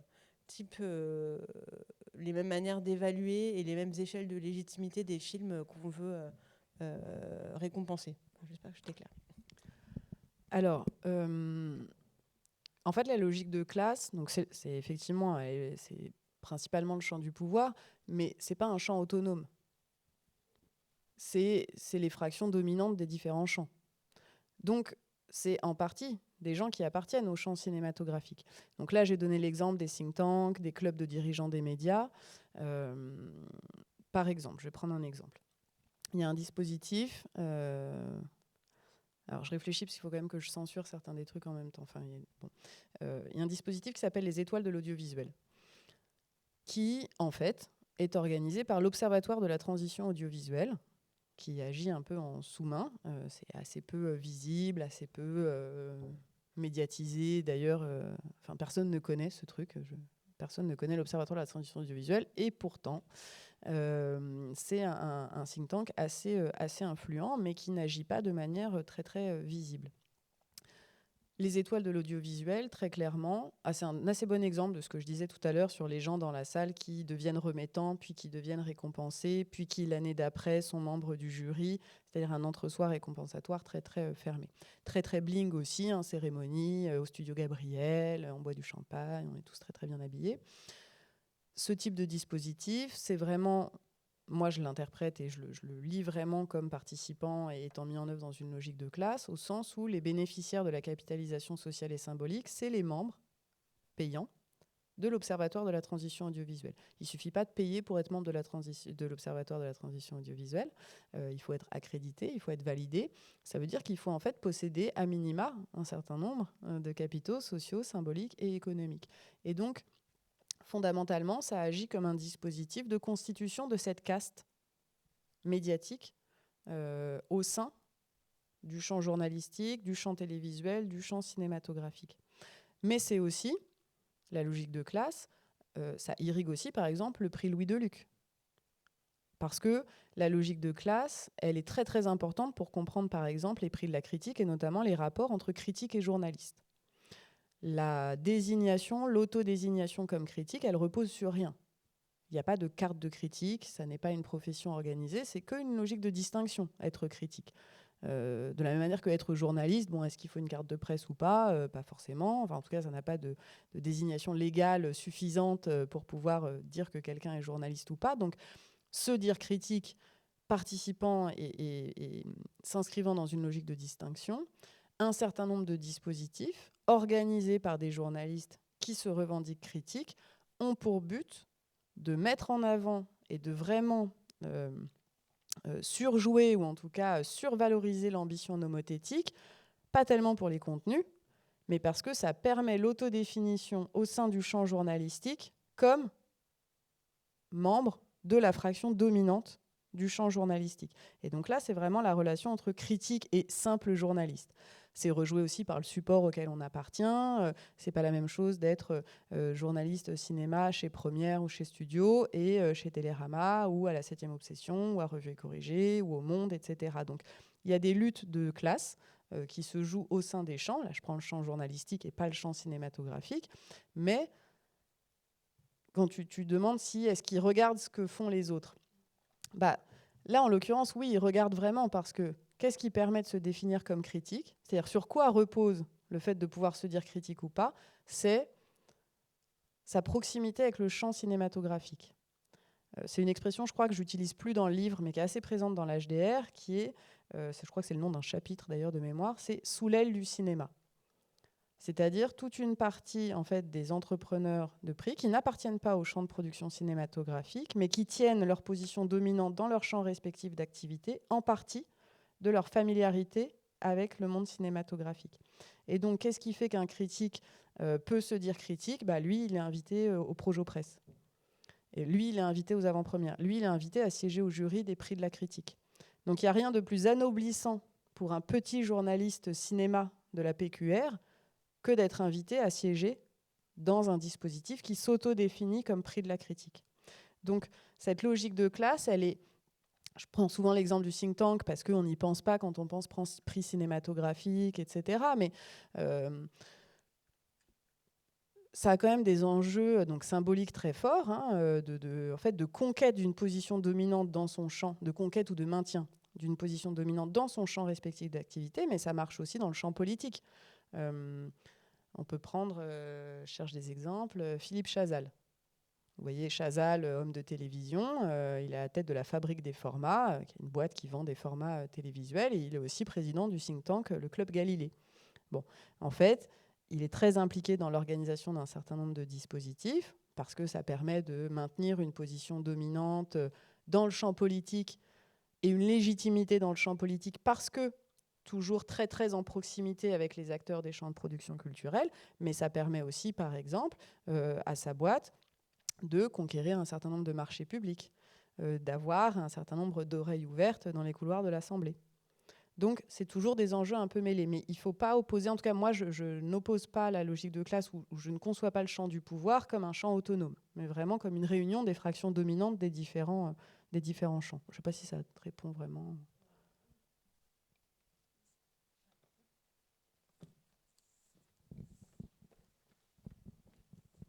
Ah oui, et juste, je profite là pendant parce que j'avais noté un truc, tu disais comment évaluer le type de film. Est-ce qu'il récompense les mêmes types de films, etc.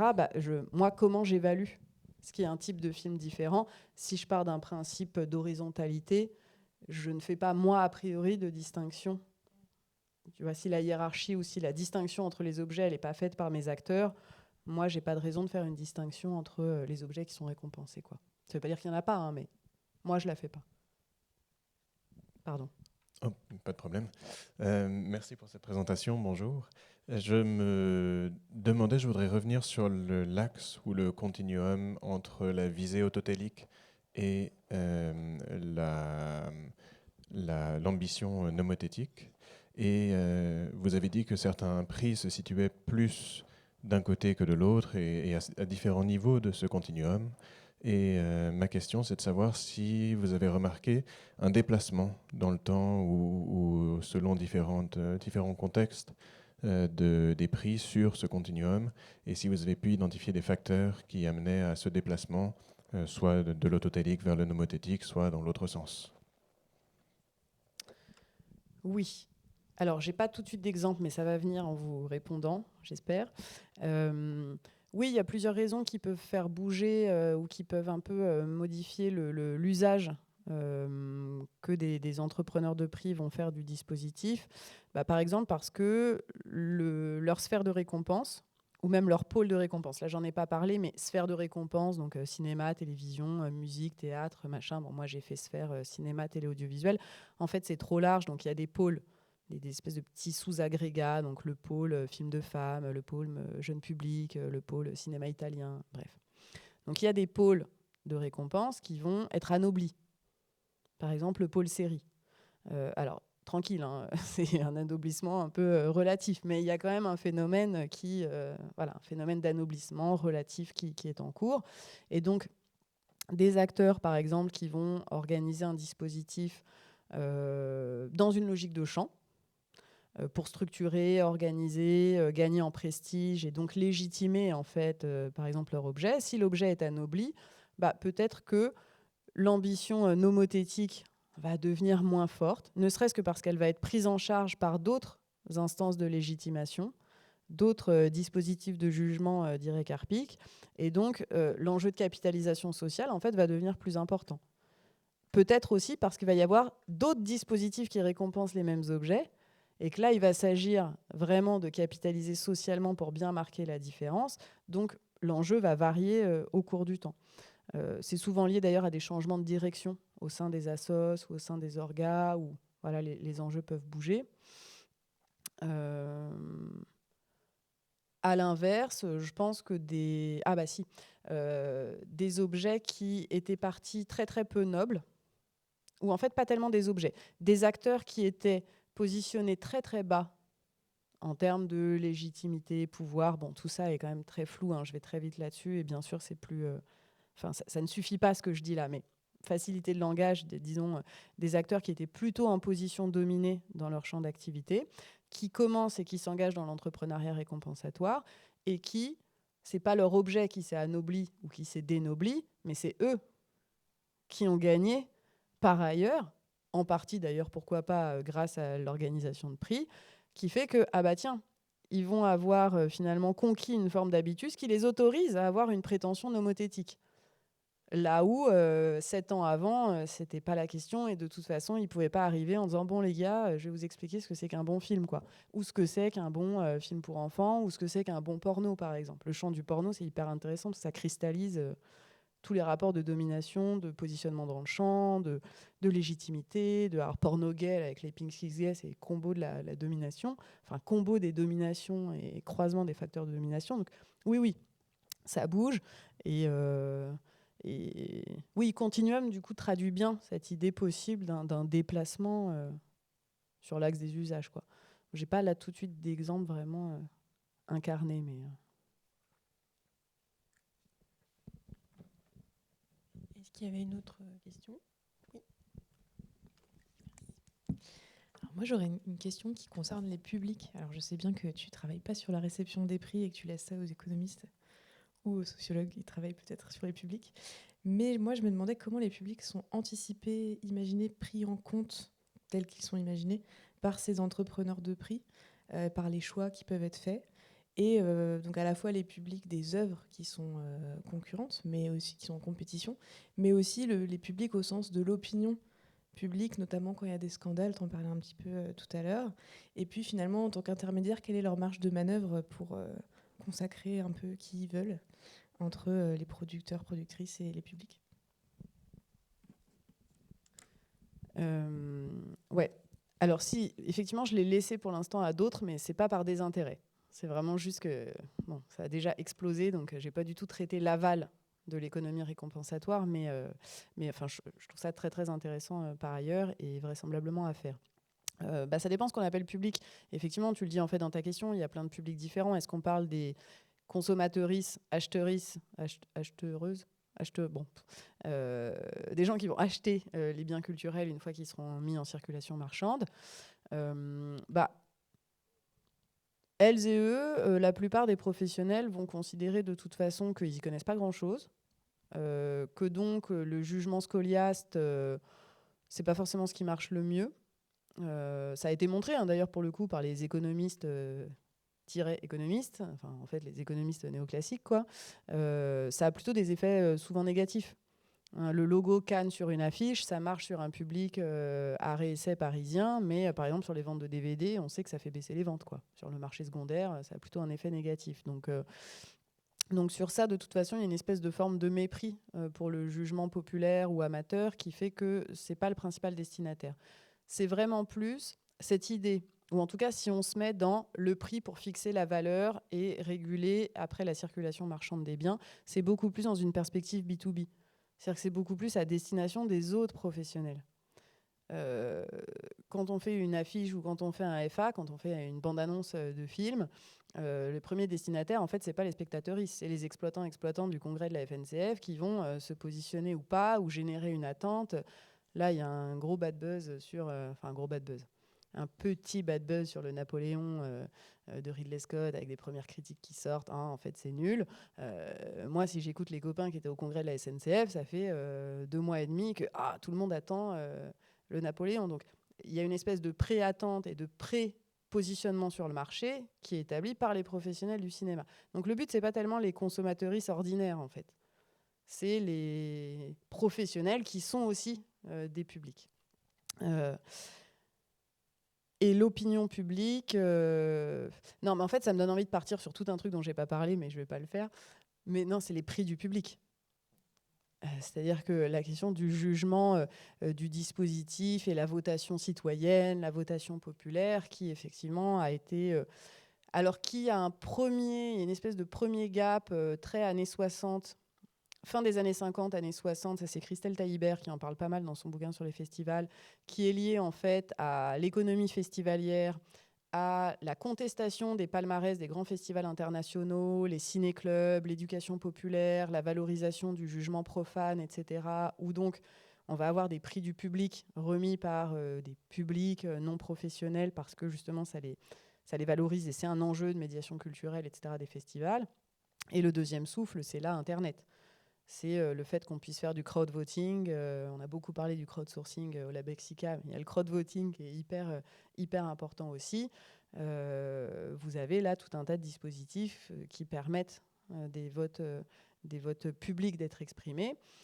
Alors ça dépend. Alors si on fait du Bourdieu, j'ai envie de dire, ça dépend. Est-ce qu'on est dans le champ de production culturelle restreinte ou pas ? Et ça va être construit différemment. Si on fait du Odin, ça dépend, ou du Fiche, ça dépend de l'espace de communication dans lequel on se situe. Si on est dans un espace de communication auto-insularisé, type cinéma de genre, ça va être très très valorisé. Et il va y avoir une adhésion à l'opinion du public, entre guillemets.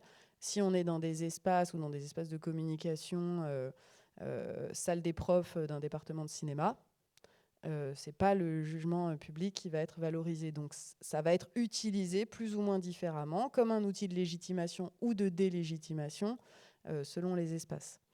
Mais de la même manière que ça dépend des prix. Enfin, je fais le parallèle, on a organisé un colloque là, à Montpellier il n'y a pas longtemps sur les prix culturels et du coup on a discuté avec pas mal de collègues qui travaillent sur les prix littéraires. On a le même principe dans les prix littéraires. Cette idée que... ça dépend de l'espace dans lequel on se situe et que les supports et le type d'expression et de votation dépend vraiment de l'endroit où on se situe. Donc, je n'aurais pas de réponse unique là-dessus. Mais souvent, c'est un moyen... Il y a beaucoup de dispositifs qui vont jouer sur tous les tableaux. Le meilleur moyen de ne pas prendre de risques, c'est d'avoir un jury et puis un prix du public et puis, c'est-à-dire d'avoir un éventail récompensatoire qui permet de manger un peu à tous les râteliers. C'est une vraie expression, ça ? Ok. Je sais pas si ça te répond vraiment, mais ouais. Est-ce qu'il y a d'autres questions ?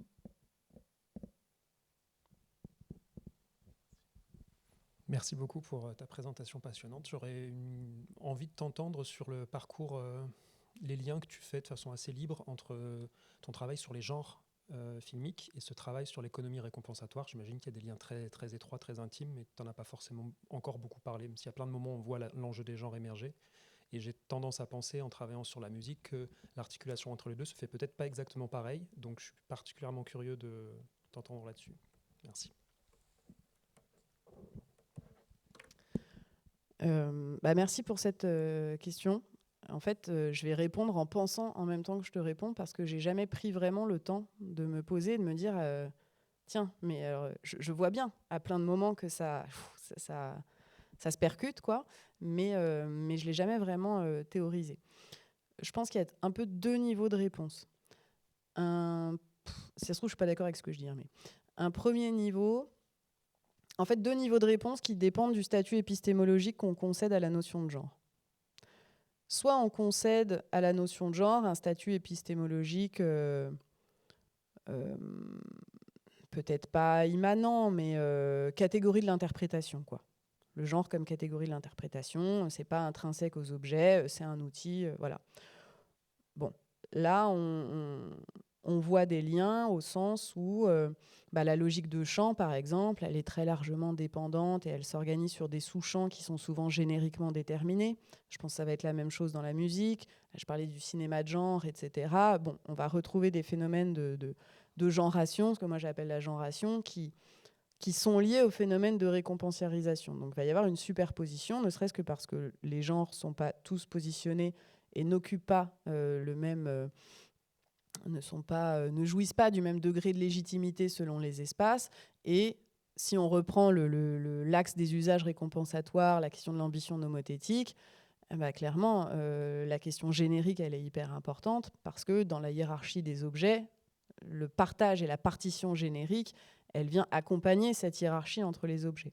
Donc, on peut faire un traitement. Je l'ai fait, c'est pas dans le bouquin, mais c'est dans l'HDR, justement, sur l'ACM dont tu me parlais, là, qui est complètement évacué du livre. Mais c'est-à-dire, voilà, quel genre on récompense, etc. C'est un truc que j'avais fait au début de l'HDR qui est pas du tout dans le bouquin. Aussi parce que ça m'allait pas complètement. Et j'en viens au 2e niveau de réponse. Moi, j'ai une conception du genre très lâche ou radicalement pragmatique, où je travaille sur les genres comme produit de genration. Un peu comme les sociologues qui travaillent sur la race comme produit d'opération de racialisation. Donc, comme je travaille sur les genres comme produit d'opération de genration, film d'auteur, pour moi, c'est un genre. Vieux film, c'est un genre. Film chiant, c'est un genre.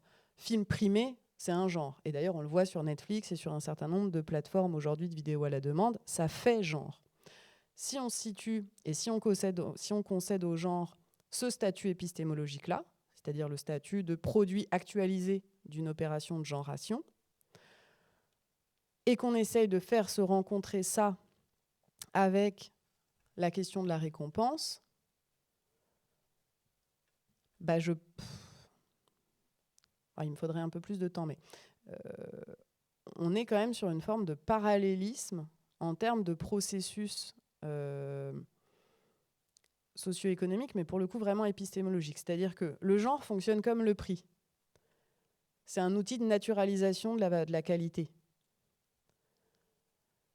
Le genre, c'est fixer des propriétés qu'on a assignées comme intrinsèques à l'objet, sur la base d'un partage de caractéristiques qui, pour moi, n'ont rien d'intrinsèque. Le prix, c'est fondamentalement à peu près la même chose. En tout cas, ça fonctionne de la même manière. C'est-à-dire que c'est l'attribution, la concession à un objet de qualité, de caractéristiques qu'on va lui assigner à être intrinsèque.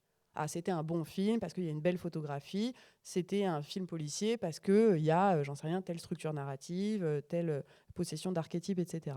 Donc je pense qu'il y a un parallélisme à un niveau vraiment sémiotique, en fait.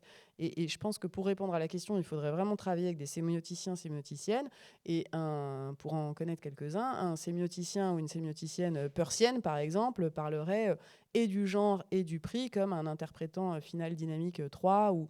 Enfin, il faudrait prendre la phanéroscopie peircienne et voir comment est-ce que ça se place, mais je pense qu'on est plus à un niveau sémiotique que socio-économique. Et qu'en fait, il faudrait passer par le niveau sémiotique pour voir les implications socio-économiques. Moi, je ne suis pas sémioticienne. À un niveau socio-économique, ce que j'observe, c'est que ça fonctionne de la même manière. C'est-à-dire un outil de naturalisation d'un processus social de construction d'objets en bien symbolique. Je suis pas sûre que c'était hyper... Enfin, je suis pas sûre qu'à l'écrit, en me relisant, je validerais tout ce que je viens de dire. Mais...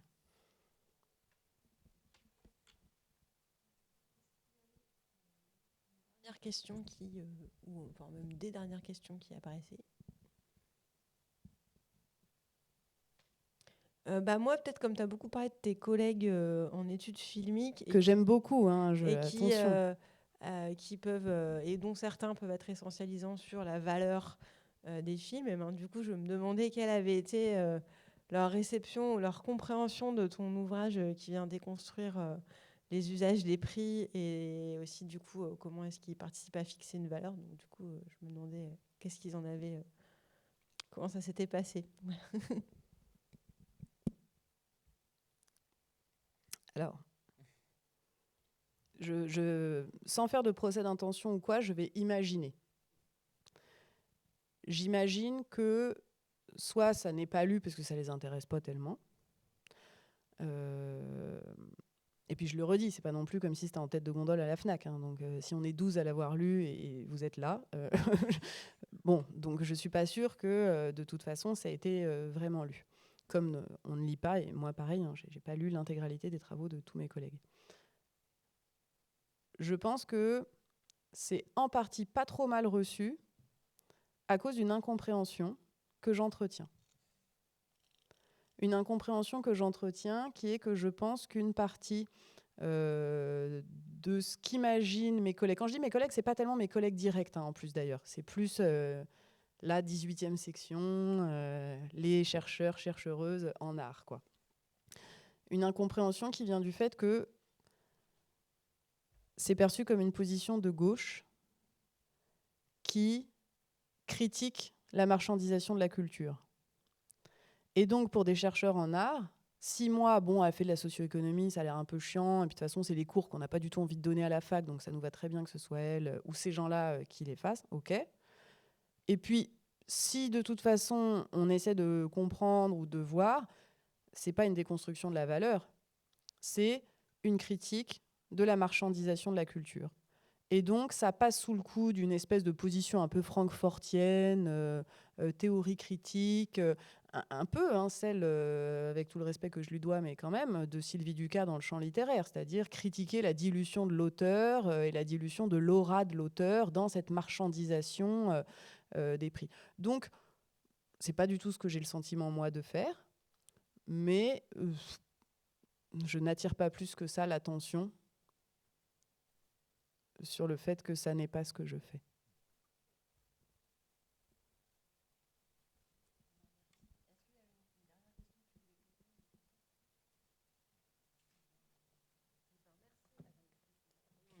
Merci à toutes et à tous. Merci beaucoup à Chloé et à Quentin pour la rencontre et pour la découverte de ton livre et pour tout ce qu'on a appris aujourd'hui.